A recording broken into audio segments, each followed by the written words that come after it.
થરાદ તાલુકાનું દોડગામ ગામમાં અત્યારે આ એક અતિવૃષ્ટિના કારણે એક ગંભીર પરિસ્થિતિમાં આ ગૌશાળા કહેવાય અને ગાયોની દયજનક પરિસ્થિતિ જેવું લાગે છે.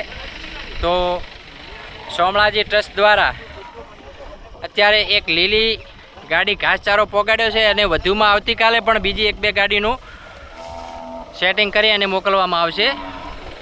અહીંના ટ્રસ્ટી હારે વાત કરી તો બધું જોયું તો ઘાસચારાની બહુ જ અછત છે અને ખૂબ જ જરૂર છે.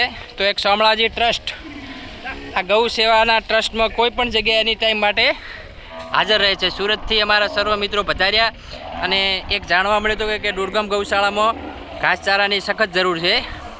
તો રૂબરૂ બધા આવી અને ઘાસચારાનું ગૌશાળાને નાખવામાં આવ્યો.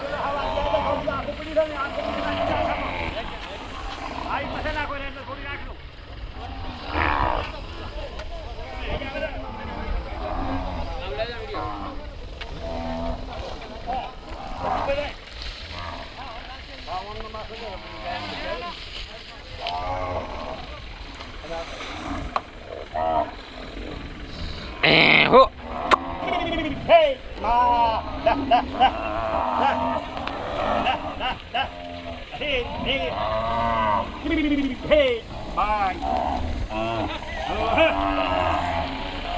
બહુ દયનીય સ્થિતિ છે અને ઘાસચારાની ખૂબ જ જરૂર છે. તો કોઈને સામાજિક ટ્રસ્ટમાંથી પણ અમે આપવામાં આવે છે અને કોઈને ગૌ સેવાનું ચાર નાખવા હોય, સેવા કરવા માગતા હોય તો દોડગામ ગૌશાળામાં ઘાસચારો આપી શકે છે. ત્યાં સખત જરૂર છે.